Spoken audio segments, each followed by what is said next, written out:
Okay, so I'd like to welcome everybody to Captain Robert Fix from the City of Batavia Fire Department. Um, Full disclosure, Robert and I worked together for several years at the City of Batavia. We were assigned to the same platoon. And in my counseling practice, there's a common theme that I hear over and over from first responders involving their levels of stress around the topic of money. And so Robert is going to share some of his expertise to help us understand our relationship with money and things that we can do to relieve some of that stress. So welcome, Bob. Appreciate you joining me. Morning, how are you? Great. So tell us a little bit about what your financial journey was and what brought you to this financial program that you offer. Um, it's obviously started out many years ago. You know, everybody has their own way they deal with money. I started in college, and the first thing you walk in day one, there's a table, get a free t-shirt if you sign up for a credit card, right? So of course, hey, I'm 18, don't have a credit card. Let's do this. So, you know, at one point I had myself into quite a bit of credit card debt. You know, one becomes two, two becomes four, and next thing you know, I'm just paying monthly minimums to stay afloat and have no money in my pocket to do anything else. Thankfully, I worked through those issues, paid that all off just on pure willpower, not being educated on why or how or my behaviors toward money. Just knew that I had to get rid of it. So then fast forward, married, kids, decide to build a house. Interest rates are low. Got to build now, because you never know when interest rates are going to be in a couple of years. So we dove in and built the house that I'm sitting in now on property. As you know, Mike, from working together, I planned this house, you know, since I was probably 10 years old. It's on property that's been in my family since the 1800s. So built the house I wanted, and now I got to pay for it. So I didn't really have any idea what I should pay. I knew I was approved for a mortgage. They said you could spend this much money, you're good to go, but nobody said you can, you know, that I could actually make those payments. So as I went through, you know, my wife and I talked about budgeting and how to work with our money better. And then the topic of Dave Ramsey came up as, you know, one of those financial gurus to talk about, and watched some YouTube videos, drank the Kool-Aid, got sucked right in, and continued on and became a Ramsey preferred coach through his trainings. Took me 4 or 5 months to get through all that, a self-paced class. You know, you watch the videos, you read the information, take the test, and that's where I'm at. So credit card free. We haven't touched a credit card in our house in, geez, at least 2 years at this point. Everything we do is cash. So as we get more into it, you know, we'll talk about some of the baby steps, stuff like that, and I'll share some more. Yeah, thank you. That's incredible. And I was reflecting back on when we were assigned to Station 2 on Ellicott Street, and both of us would sit down at the kitchen table and talk about our debt. And I was also in a fair amount of debt at the time. And that's stress that just doesn't go away. Like you feel that on your shoulders every day, 24 hours a day. Absolutely. And I don't think we even recognize, you know, that burden and how heavy it is. And another thing I was thinking about today before we started was how many people that I talked to in counseling who, like us, start out, you know, in the career, lots of enthusiasm. We're working, you know, down here, many people work 24 on, 48 off, and then pretty soon it's, well, I'll work for this other agency and do another 24. So it turns into 48 on, 24 off, and then trading shifts, working vacations. We had Kelly time that you and I both worked a lot of. And pretty soon you get on the hamster wheel, right? So you're working, not taking really good care of yourself. And you keep saying, well, someday this will get better.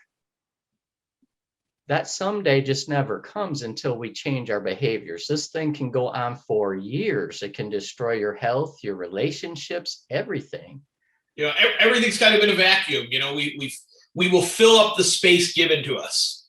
So and it's the same with money. As more money comes in, we'll fill up the space with a way to spend it. It comes in our pocket, out of our pocket, and most of the time you don't even know where the money goes, unless you can really get out of budget and you really are tracking it. And that's one of the core principles we teach. Is you got to be on a budget. Yeah, what is a budget like for somebody watching this, Bob? Where do they begin? Like, what's that first step? Is it awareness? Is it sitting down with a pencil and paper and a calculator? Like, what does that look like?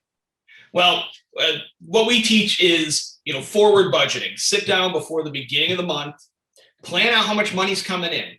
Yes, you might have your regular paychecks. In emergency services, we have overtime, we have shift swaps, we have time off, we have training pay. So I have an irregular income. It's not the same, as it's not the same every 2 weeks. It depends what I did those 2 weeks, right? I know what my base pay is. So, you take your household projected income for that month. And I use the Every Dollar app. It's a Dave Ramsey product. It's free for the basic version. And you put the money in that's going to come in for the month, and then you budget the money out. So it's zero based. Every dollar needs a job.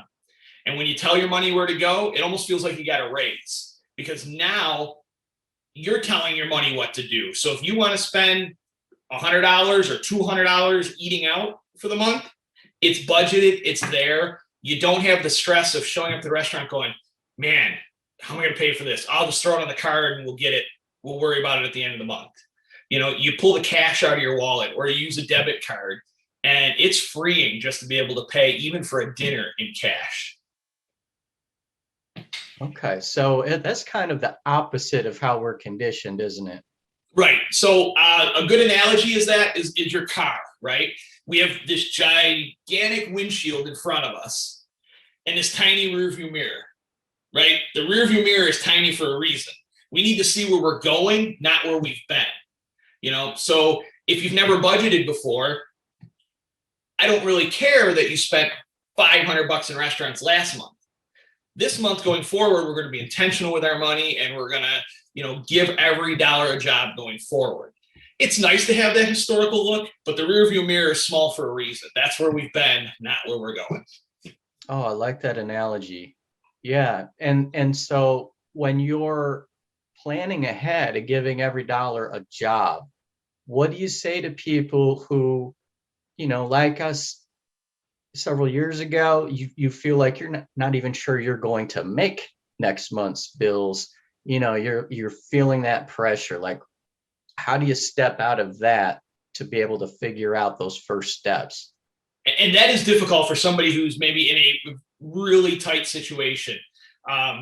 What we concentrate there then are the four walls. We got to make sure you have your house payment taken care of. You got to have shelter. We got to have food. We have to have electric, utilities, and we have to have a vehicle to get to work.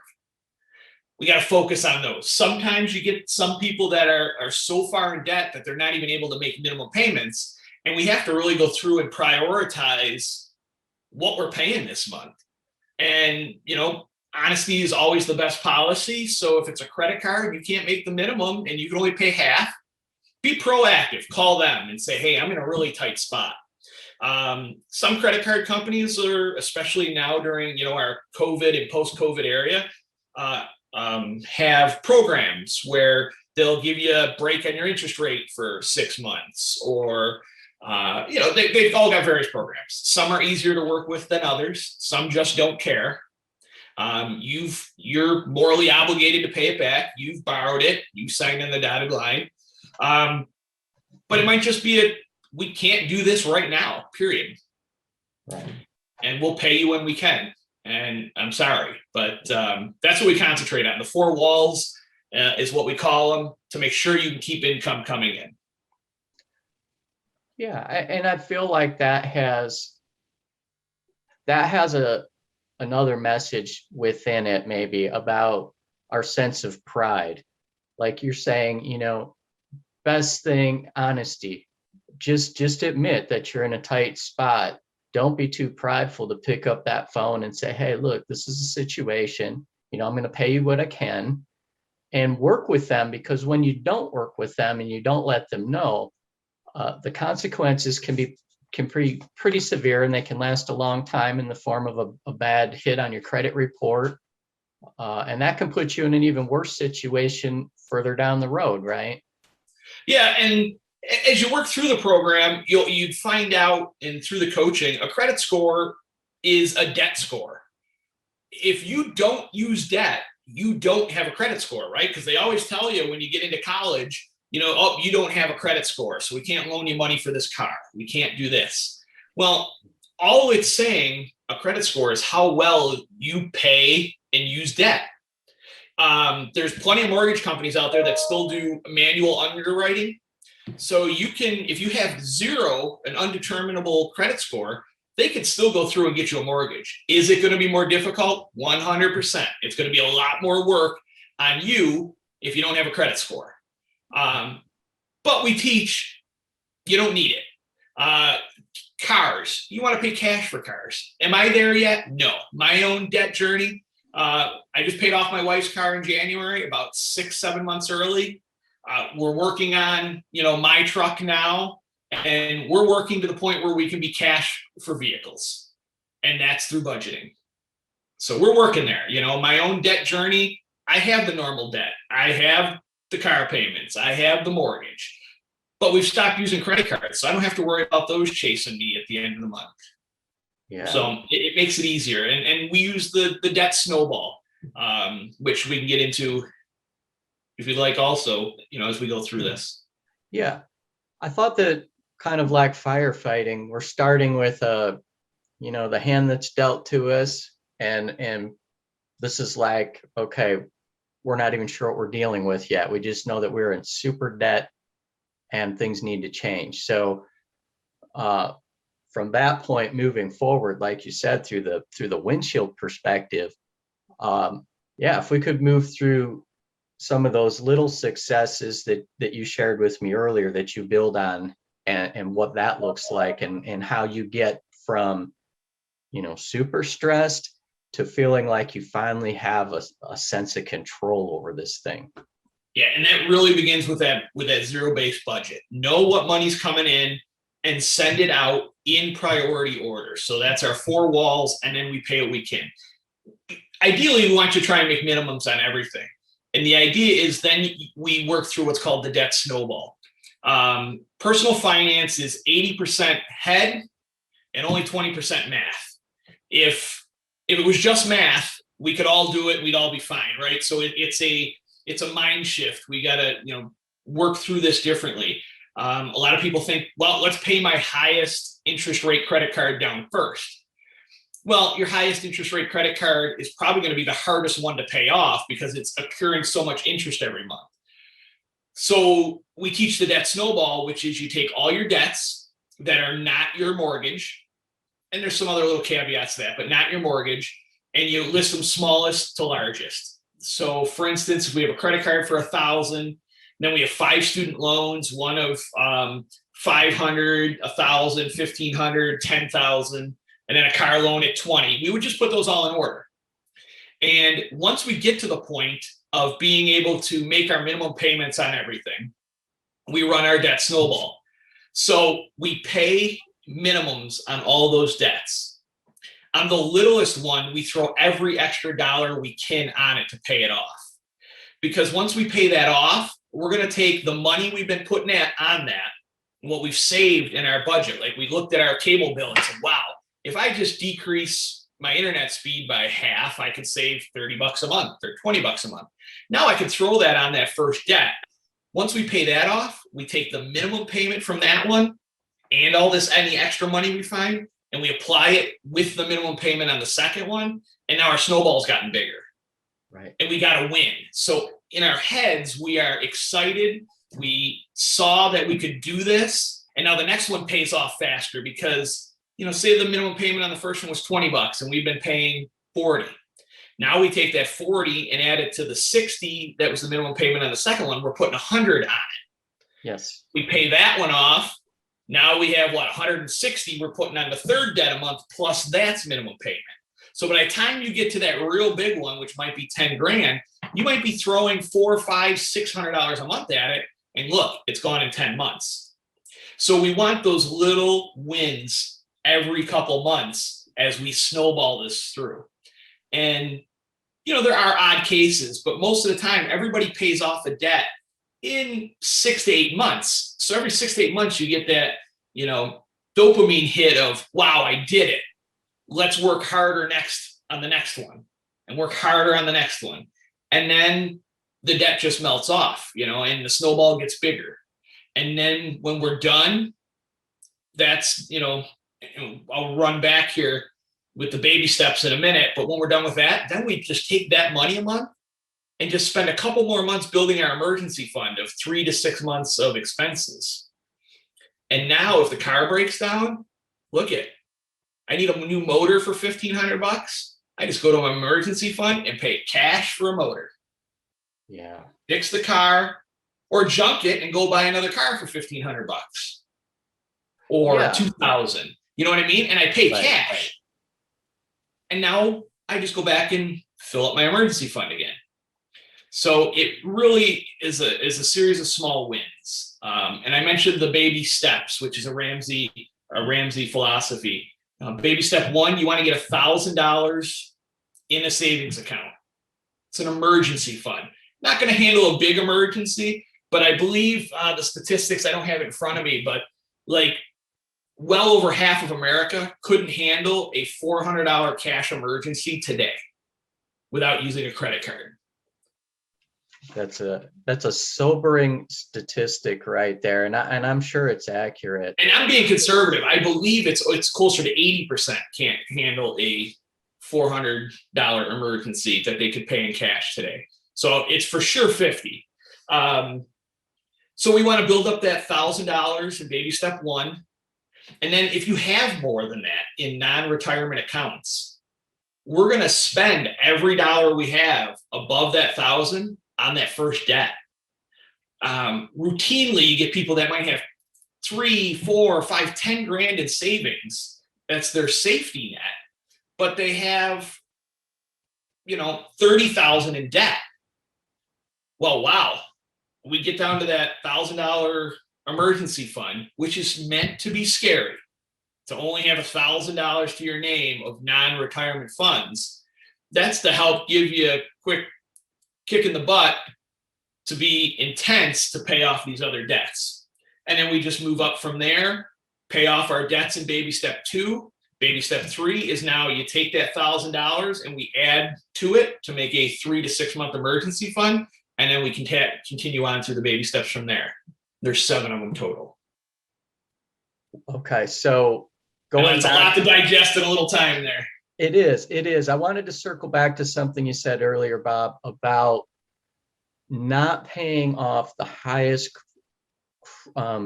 interest rate, which again, that's like the traditional approach that we hear so much about. All the financial gurus on television and the books that are written always say things like, pay that highest rate off first.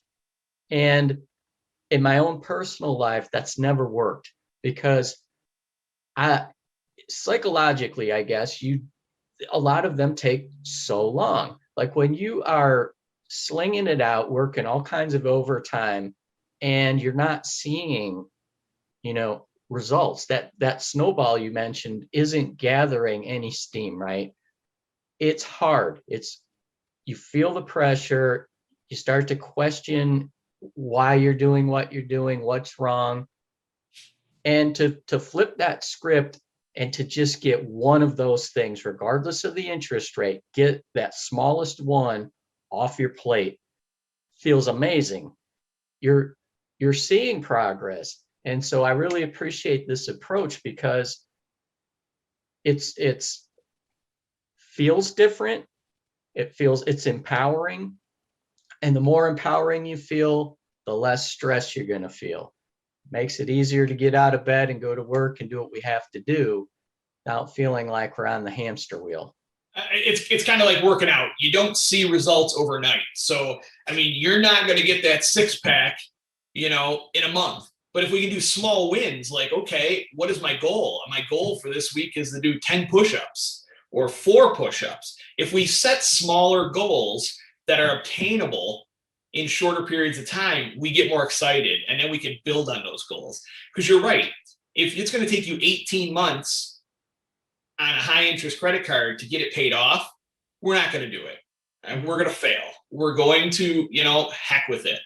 For the longest time, my motto was earn more next week. If I want something, I'll buy it now, and I know I'll have to work overtime next week or pick up a second, shift. And that's great until you get to the point where those aren't available anymore, or you're out of time.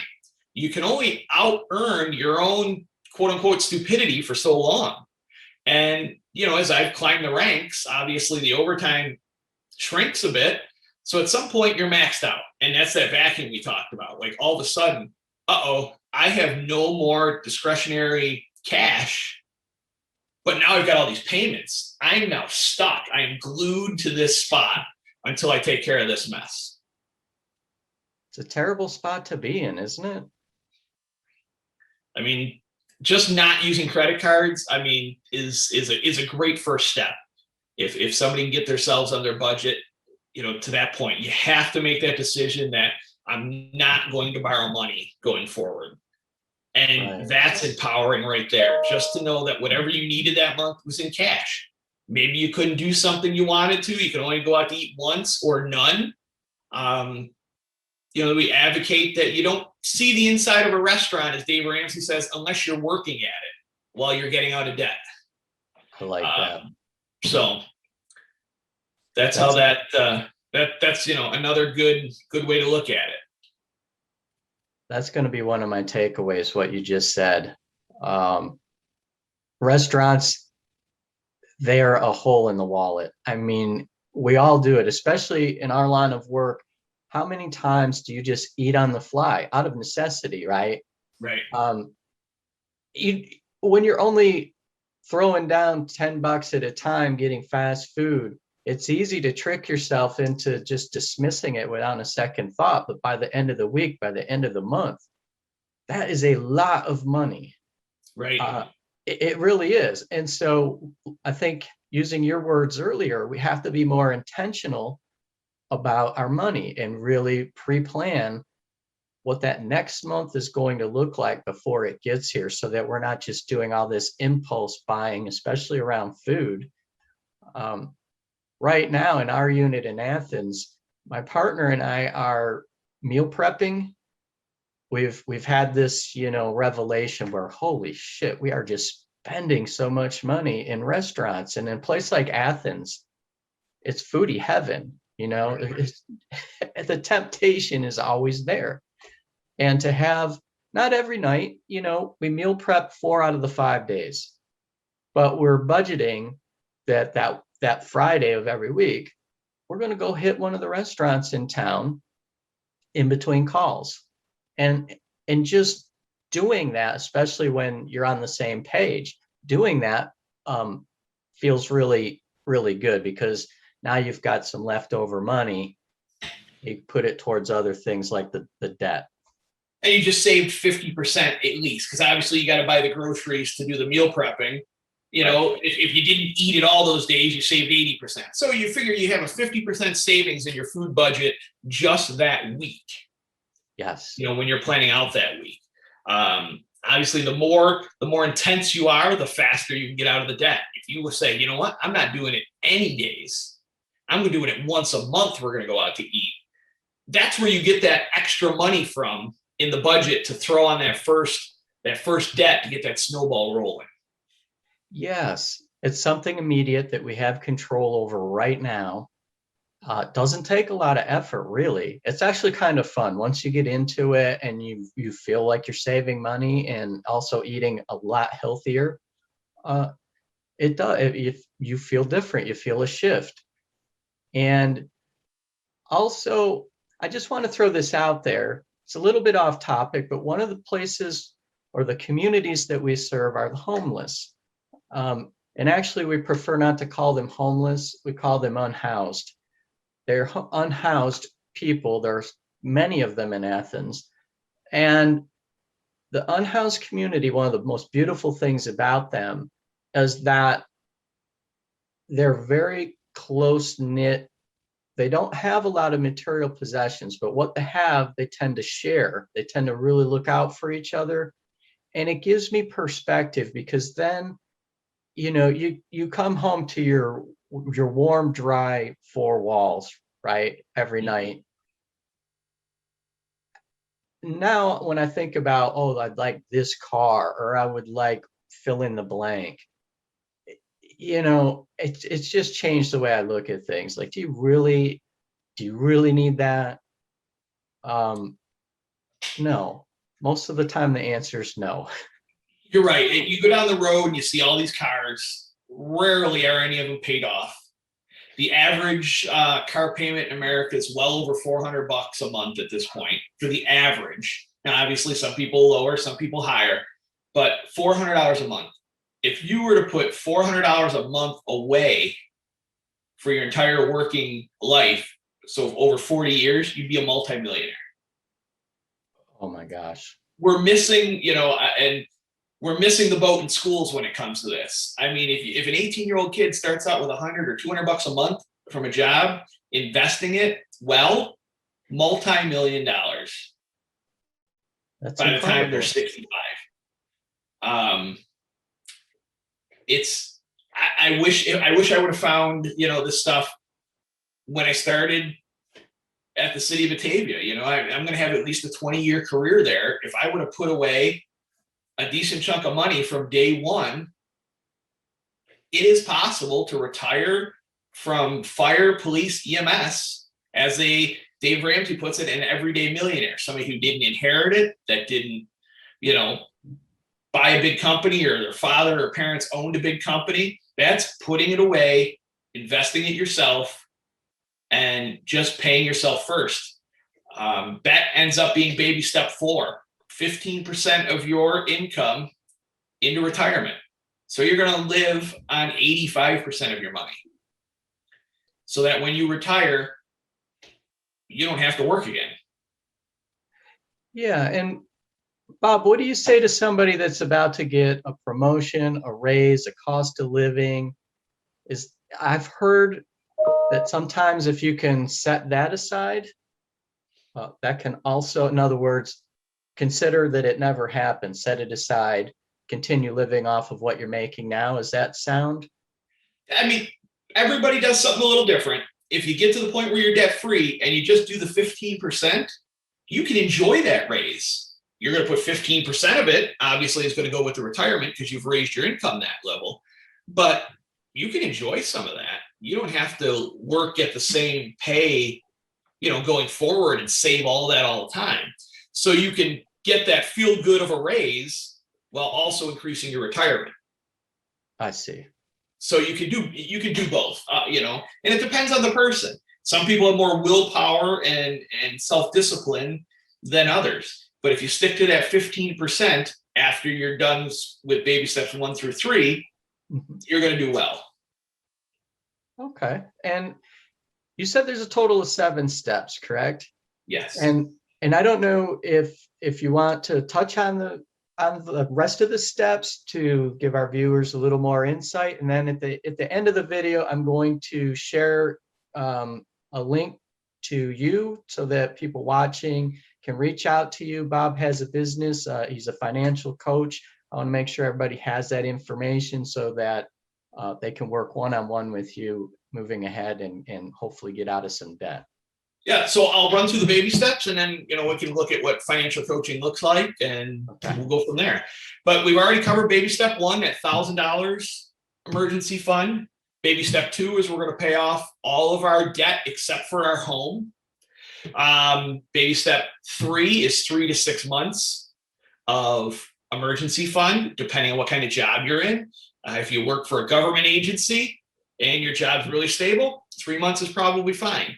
If you work straight commission-based business, you probably want to be closer to that 6 months. You get, COVID turned down in your business, and it'll be nice to have that 6 months cushion.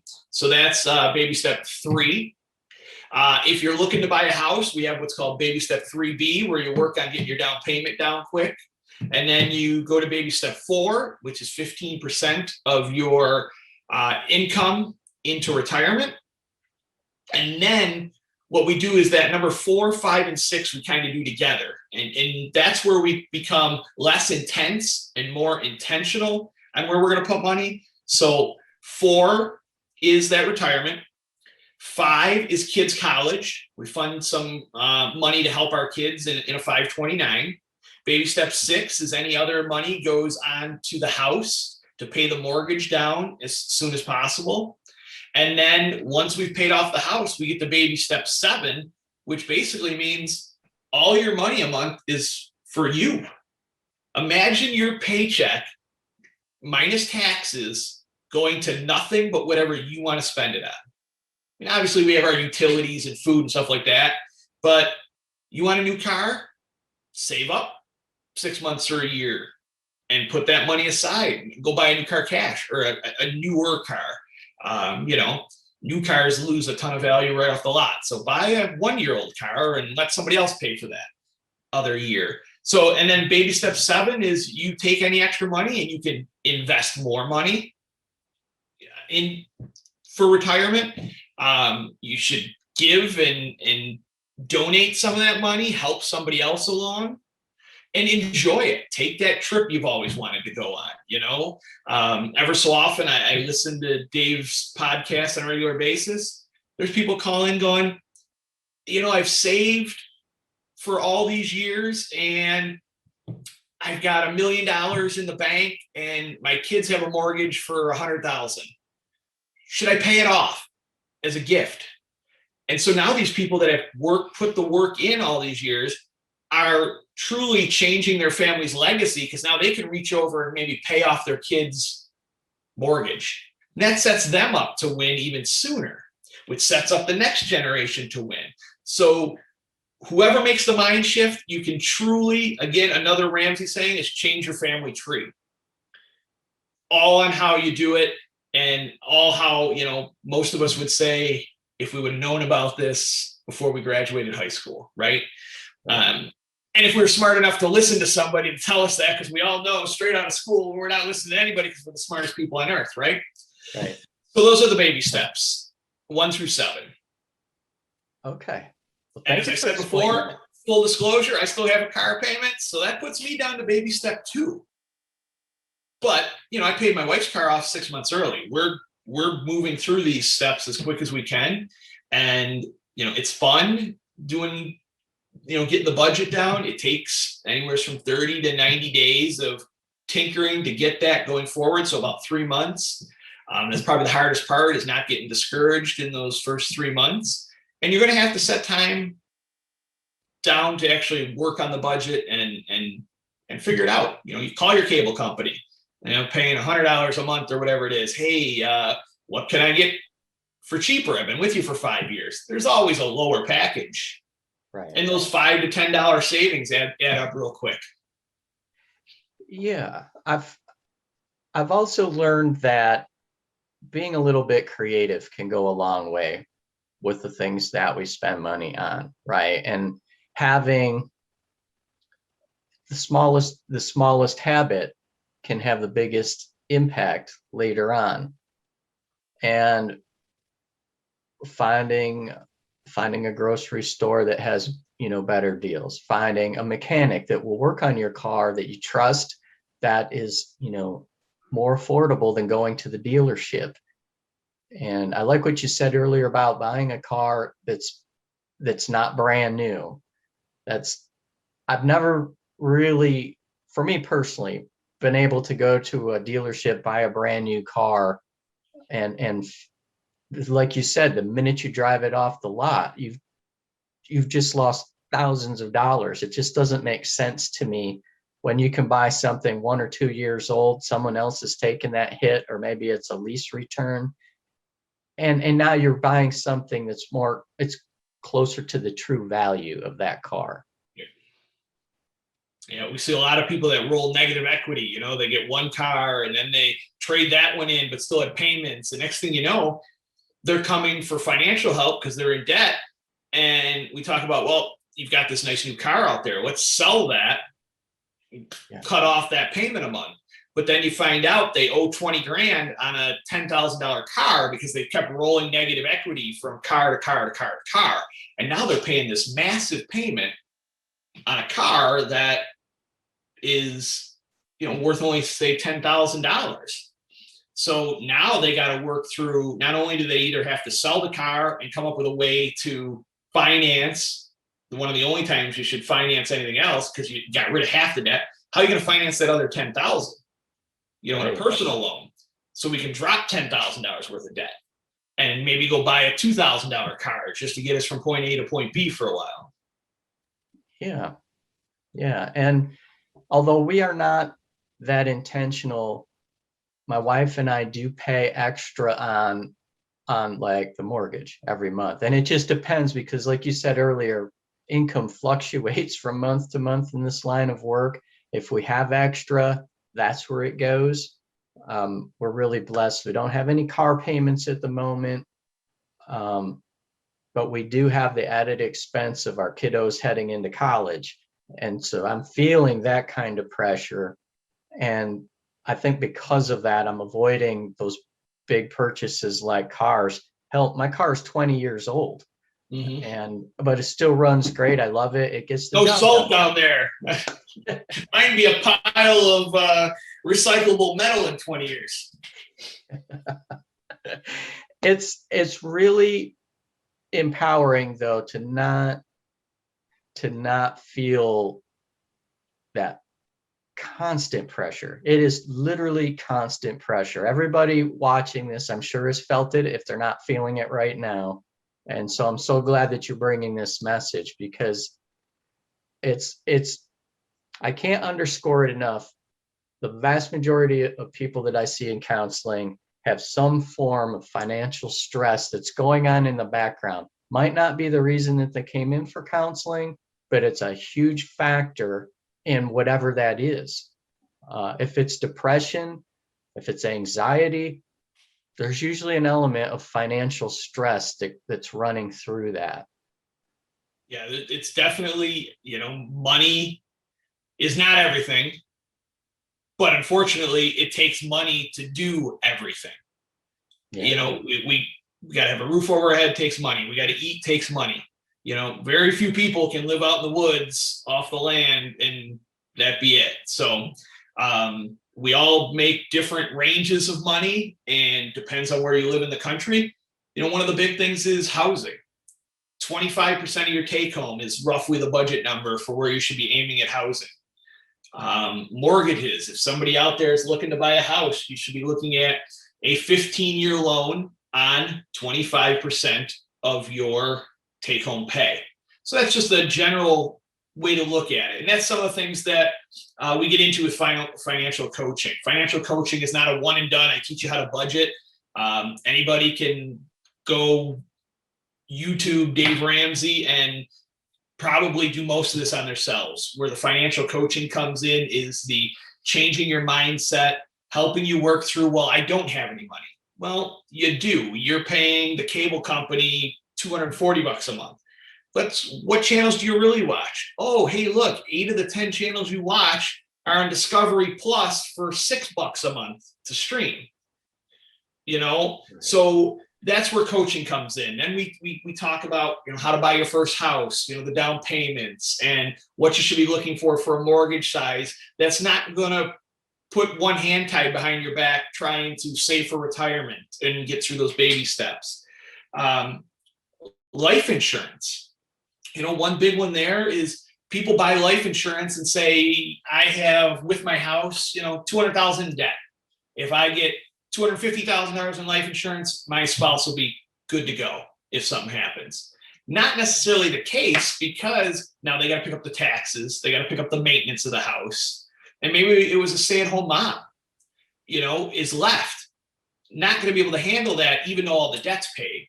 there's those recurring expenses. So one of the things we recommend, and I'll throw that out to the listeners, life insurance, 10 to 12 times your annual income. Why? Because if you pass away and you invest that entire amount into some good mutual funds paying roughly 10%, say on average, they've just replaced your income every year forever. And not just a one-time wipe all the debt clean. So that would be, that's a big one. People misuse life insurance. You gotta unfortunately replace that person you lost's income. So, and that's one vehicle to do it. That's huge. I've never heard it said like that. I appreciate the message. I probably will take another look at that, because I think you're right. Most people would take the money and pay everything off, but not have anything coming in, right? Yep. So now you're in that house with maintenance and other bills accumulating. You haven't replaced the income. You've just temporarily paid things off, but it hasn't really helped you for the long haul. Right. So the more life insurance you get, and term life insurance is relatively cheap. Relatively cheap. You look at whole life, which is a whole nother, we could spend a whole hour just on whole life insurance policies, but term life insurance is relatively inexpensive, 10 to 12 times your income. God forbid you pass. Now they can just live off the interest and not even touch the nest egg, the original balance. And that moves on with you. And that's the best way to take care of your family. Everybody needs a will, as we're starting to wrap stuff up here. Just some other things that we coach people through, like, do you have a will? No. Why do I need a will? I'm single. Well, you still have assets. You know what I mean? You still have a car you own, especially if you're going through this program and you've paid it off. You might be a single parent. Where's your child going? God forbid something happened to you. Everybody needs a will. Not everybody needs life insurance, but that's things we work through in coaching. It's just not the, hey, stop spending money on this, or hey, sell your car, or this is too much house, let's sell it. That those come up because it might be the only way to get out of your problem. And 5 years of hurt now of not being in that dream house to be in that $1 million beach mansion in 40 years, right, is worth it. You got to play the long game. Yes. I think that's a good message to end on. We have to play the long game. Instant gratification is how we get in trouble. And so having the windshield perspective, not the rear view mirror, really good takeaways. Any final thoughts, Bob, for people listening, those that are struggling financially? No, I appreciate you having me on. Hopefully I gave some tips and pointers and can give some people some hope. And that's kind of what we do as financial coaches, want to inject some hope and be the guide and let you be the hero of your own story by making your own changes. We'll give you the information. You have to make the decisions. I'm not the boss, I'm the coach. I can only help you along, and you make the decision that's right for you and your family, and get to that baby step 7 so you can enjoy money. You can, go to a restaurant and, double the bill as the tip, for maybe some single mom or single dad that's working, bussing tables or something like that. It's amazing what an extra $50 tip can do to somebody's week. Yes. And I love what you said about helping other people with that extra money. That's what it's all about. Great message. I can't thank you enough for doing this today, taking time out of your busy schedule. Be safe out there. Say hi to everybody in Batavia for me, and look forward to having you back again if you're open to that. Yeah, anytime. I appreciate it. Thank you.